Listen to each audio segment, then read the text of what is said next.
साथियों, जय मूल निवासी साथियों, अभी अभी JNU के यानी जवाहरलाल यूनिवर्सिटी दिल्ली के विश्वविद्यालय के दीवारों पे लिखा गया था कि ब्राह्मण भारत छोड़ो, नहीं खून बहेगा सड़कों पे। ऐसा लिखा गया है। तो दोस्तों, आज ऐसी क्या बात पड़ गई कि आज यहाँ के लोग ये बात लिख रहे हैं कि ब्राह्मण भारत छोड़ो।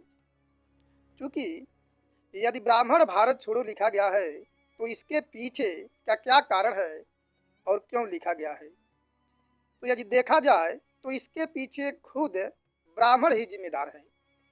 ब्राह्मण तो खुद अपने धर्म ग्रंथ ऋग्वेद में लिख करके रखा है कि ब्राह्मण विदेशी है और उत्तरी ध्रुव से आया है।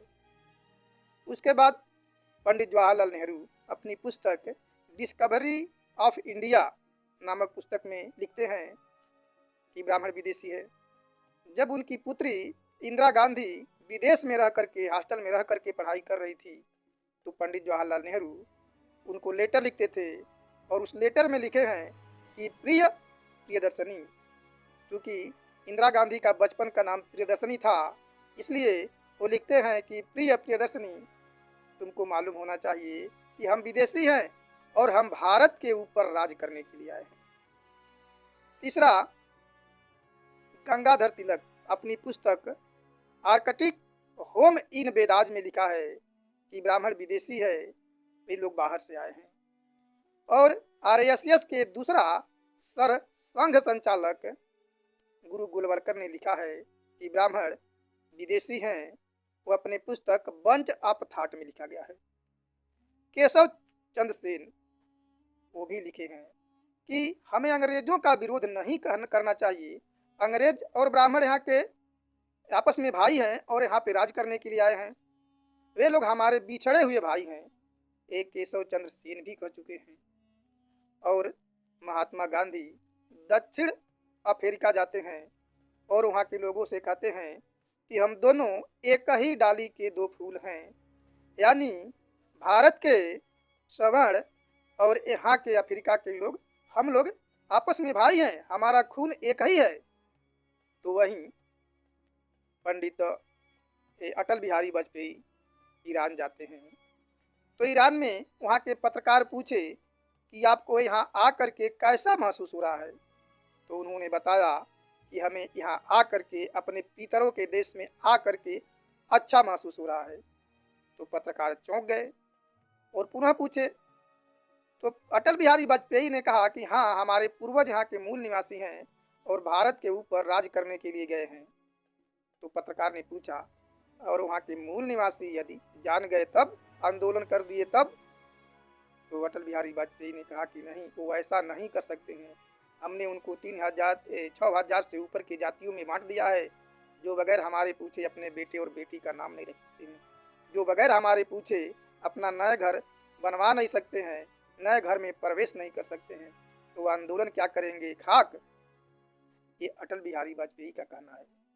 वहीं 21 मई 2001 का जो DNA रिपोर्ट आया, माइकल बामसाद के नेतृत्व में DNA टेस्ट कराया गया तो ब्राह्मणों का DNA काला सागर के पास अक्सीमोजी नामक स्थान पे बसे लोगों से 100% मिला, जो अकट है और उसको ब्रह्मा भी नहीं काट सकता है।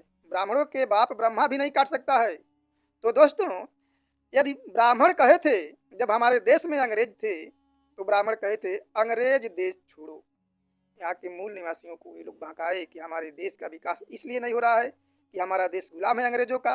जब तक हमारे देश में अंग्रेज रहेंगे तब तक हमारा विकास नहीं हो सकता है। क्योंकि अंग्रेज विदेशी थे, इसलिए ब्राह्मणों ने यहाँ के मूल निवासियों को भड़काया और उनके खिलाफ आंदोलन किया।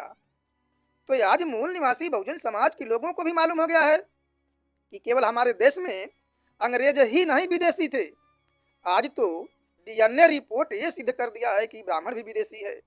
तो जिस प्रकार से ब्राह्मणों ने अंग्रेजों को भगाया कि भारत छोड़ो आंदोलन चलाया, क्विट इंडिया मूवमेंट चलाया और कहा कि अंग्रेज भारत छोड़ो, आज उसी के तर्ज पे तो यहाँ के मूल निवासी बहुजन समाज के लोग कह रहे हैं कि ब्राह्मण भारत छोड़ो, नहीं खून बहेगा सड़कों पे।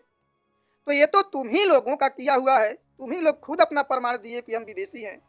तो एक विदेशी यदि अंग्रेज है वो भाग गया तो अब दूसरे के लिए सवाल पैदा ही होगा।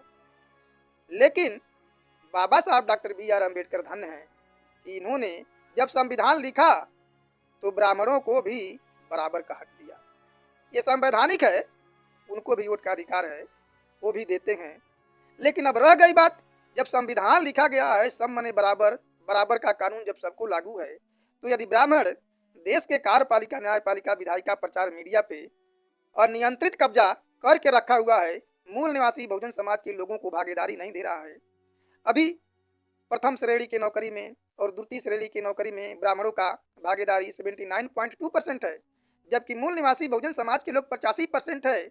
उनकी आबादी मात्र जो है कि 20% में लगभग रह गया है। अब तो EWS के तहत सवर्णों को और ज़्यादा अधिकार मिल गया, अब वो भागीदारी 90% होने वाला है।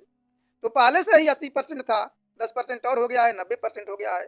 तुम लोगों ने आज़ाद भारत में हमारी भागीदारी नहीं दिया, अधिकार वंचित नहीं, अधिकार वंचित किया।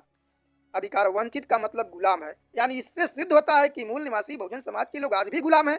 और वो किसके गुलाम हैं? ब्राह्मणों के, इस ब्राह्मणवादी व्यवस्था के गुलाम हैं। तो यदि किसी ने लिख दिया है कि ब्राह्मण भारत छोड़ो, तो उसमें बुरा क्या है? अरे भारत छोड़ो नहीं तो हमारी संख्या के अनुपात में भागीदारी दो। ओबीसी का, सभी का जाति आधारित जनगणना कराओ, और जाति आधारित जनगणना करा करके सभी लोगों को आबादी के अनुपात में हिस्सेदारी दे दो, तभी तो भारत में लोकतंत्र आएगा। और जब अधिकार मिल जाएगा यहाँ के मूल निवासी बहुजन समाज के लोग, तभी तो भारत में आज़ाद महसूस करेंगे। तो ये नारा कोई गलत नहीं है, लेकिन रह गई बात, संविधान इसका इजाजत नहीं देता है। संवैधानिक तरीके से क्रांति करने का, बोलने का, विचार अभिव्यक्त करने का आज़ादी संविधान का अनुच्छेद 19 देता है और ब्राह्मणों को भी देता है। तो यदि कोई अपनी बात रखता है मुंह से, चाहे दीवालों पे, चाहे पोस्टर चपका करके, तो सही करता है। यदि तुम लोगों को ये शब्द लिखवाना नहीं है, ये बात सुनना नहीं है, तो फिर शासन प्रशासन में SC ST OBC माइनॉरिटी की भागीदारी दे दो। ये शब्द कोई नहीं लिखेगा। आज आए दिन मूल निवासी बहुजन समाज के लोगों का मूंछ रखने पे गोली मार दिया जाता है, मटका छूने से बच्चे की हत्या कर दिया जाता है, दलितों की महिलाओं के साथ रोज अन्याय अत्याचार होता है, बलात्कार होता है, किसी किसी को घोड़ी चढ़ने पे गोली मार दिया जाता है। तो ये बताओ, मूल निवासी बहुजन समाज के लोग आज़ाद कहाँ है? आज़ाद नहीं है तो इनमें आक्रोश नहीं आएगा, और जब आक्रोश आएगा तो कुछ भी कर सकते हैं। ब्राह्मण भारत छोड़ो में खून बहेगा सड़कों पे, ये कोई गलत बात नहीं है। और इस संवैधानिक तरीके में जो है कि, हालांकि ये नहीं जो है कि अभी कहना चाहिए, क्योंकि हम लोग संवैधानिक तरीके से लड़ाई लड़ रहे हैं और संविधान के दायरे में लड़ाई लड़ रहे हैं। तो यदि तुम लोगों की इतनी हानि है तो क्यों नहीं संसद में कानून लाते हो कि एक आयोग बनाओ, और एक आयोग सभी जातियों का जाति आधारित जनगणना करेगा, और जाति आधारित जनगणना करेगा तो सबका आबादी का पता चल जाएगा। यदि ब्राह्मणों की आबादी 80% है, 90% है, तो अपनी भागीदारी ले ले। नहीं हमारा 90% है, 85% है, तो हमको दे दे। तभी तो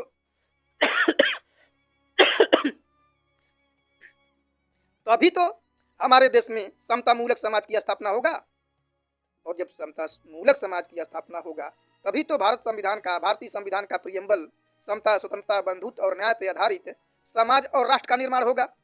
तो तुम लोग नहीं चाहते हो कि हमारे देश में भारत का प्रियम्बल लागू हो, पहला ही लाइन, प्रस्तावना ही लागू हो। जब चाहते नहीं हो तो फिर इन लोगों का आक्रोश जायज है, चाहे जो कोई भी लिखा हो। ये तो आज मंचों के द्वारा कहा जा रहा है, अब तो दीवालों पे लिखा जा रहा है, कहाँ कहाँ तक रोकोगे? अरे 125 लगभग जो 125 करोड़ तो मूल निवासी बहुजन समाज के लोग हैं। कितने लोगों को जेल में डालोगे, फांसी लगाओगे, जेल में सड़ाओगे? आवाज कितने दिन तक बंद कर सकते हो? यदि इतना शर्म है तो क्यों नहीं तुम लोग जो है कि इन लोगों का हिस्सा बखरा दे देते हो?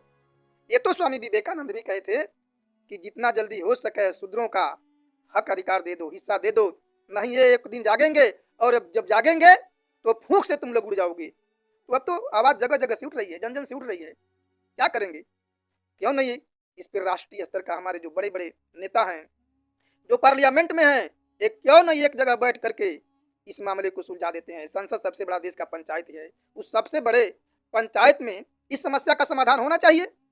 तो आज तक जितने इन लोगों को दबाओगे उतना ये लोग न्यूटन के तीसरा नियम के अनुसार क्रिया के बराबर प्रतिक्रिया देंगे, क्योंकि अंग्रेजों को भी इसीलिए भगाया गया था कि ये लोग ब्राह्मणों को गुलाम बनाए थे। अंग्रेज तो कहे कि यहाँ तो शूद्र अति शूद्र, ये तो पहले से ही लोग गरीब हैं, गुलाम हैं ब्राह्मणों के, इनके गुलाम बनाने की आवश्यकता नहीं है। अरे जो गुलाम नहीं है बड़े लोगों को गुलाम बना दीजिए, छोटे लोग अपने आप गुलाम बन जाएंगे। और वही काम जो है कि अंग्रेज किए। हम तो गुलामों के गुलाम थे, दोहरी गुलामी के जंजीरों में जकड़े थे। एक तो वहाँ के ब्राह्मणों के गुलाम और दूसरे अंग्रेजों के गुलाम थे। तो जब साइमन का मिशन हमारे देश में आया था, वो तो इसीलिए आया था कि सभी लोगों का पहचान करके उनकी आबादी के अनुपात में भागीदारी दे दिया जाए। उसके पहले साउथ बरो का मिशन आया था 1918 में, और 10 साल के बाद साइमन कमीशन समीक्षा करने के लिए आया था कि जो थोड़ा बहुत अधिकार दिया गया है उससे इन लोगों का भला हो रहा है कि नहीं। फिर उसके बाद सन 1931-32 में गोलमेज सम्मेलन लंदन में हुआ, वहाँ पे हमारी भागीदारी मिली। बाबा साहब डॉक्टर B.R. अम्बेडकर अधिकार 4 अधिकार लेकर के आए थे। उसमें से एक महत्वपूर्ण, 2 महत्वपूर्ण अधिकार था, पृथक निर्वाचन प्रणाली और डबल वोटिंग का अधिकार, सेपरेट इलेक्टोरेट था। तो उसके भी विरोध में जो ब्रिटिश पार्लियामेंट दिया था उसको भी तुम लोगों ने छीन लिया। गांधी ने आमरण अनशन करके डबल वोटिंग का अधिकार और पृथक निर्वाचन प्रणाली को छीन लिया, बल्कि उसके स्थान पे हमारे समाज में दलाल और भ्रमा बनाने वाला संयुक्त निर्वाचन प्रणाली को लागू कर दिया, ज्वाइंट इलेक्टोरेट को लागू कर दिया। और ज्वाइंट इलेक्टोरेट में सभी लोग जो है कि ब्राह्मण क्षत्रिय सभी लोग वोट देते हैं। तो जो हमारे सांसद और विधायक चुन करके जाते हैं वो पार्लियामेंट में बोलते ही नहीं है। ये तो तुम लोगों की देन है। तुम लोगों, हमारे जो है कि जो सांसद विधायक हैं उनको भी तुम लोगों ने गुलाम बना के रखा है। आम जनता की कौन कहे बात। तो यदि किसी ने हिम्मत करके रखा है और बात कही है तो उस पर चर्चा होना चाहिए, क्योंकि हमारे समाज के जो SC ST चाहिए OBC के जितने दलाल भड़वे हैं जो सांसद में इस पर चर्चा ही नहीं करते हैं, तो चर्चा करना चाहिए। ये तो उस पार्टी का प्रतिनिधित्व करते हैं, अपने समाज का प्रतिनिधित्व नहीं करते हैं। इसलिए जिम्मेदारी बनती है, चाहे ब्राह्मणों के सांसद, चाहे विधायक हो, चाहे सवारों के हों, चाहे SC ST OBC माइनॉरिटी के लोग हैं, कि आखिर में ये आवाज़ क्यों उठ रही है, क्या कारण है। इसके तहत तक जाना चाहिए कि ब्राह्मण भी तो यहाँ का तो इसी रंग में रंग गया है, ढल गया है, ढलते हुए यहाँ का निवासी होते भी अत्याचार अन्याय कर रहा है। तो इससे कैसे छुटकारा पाया जाए, इस पर कोई कानून बना दिया जाए, सबको बराबर का हिस्सा दे दिया जाए, ताकि समाज में भाईचारा बने रहे। तो इसके लिए खास तौर से जिम्मेदार लोगों से हम मूल निवासी बहुजन समाज का अपील है कि आप लोग पहल करिए, इस पे सांसद पे चर्चा कराइए, और चर्चा कराइए। कोई भी घटना होती है अछूतों के साथ, शूद्रों के साथ, चाहे ब्राह्मणों के साथ ही, उस पर चर्चा कराइए, कानून बनाइए, सख्ती से पालन करिए। अभी देखिए सभी समस्याएं समाप्त हो जाती है। और जो भारतीय संविधान का प्रियम्बल है उसको अक्षरशः लागू करना चाहिए, और संविधान के आर्टिकल को भी अक्षरशः लागू करना चाहिए। तभी सही मायने में हमारे देश में सभी लोगों को बराबर का हक अधिकार मिल सकता है। नहीं तो हमारे देश में क्रांति होकर रहेगी, कोई रोक नहीं सकता है। तो दोस्तों, आप लोगों ने हमारी बात को ध्यानपूर्वक सुना, उसके लिए धन्यवाद। जय मुनि।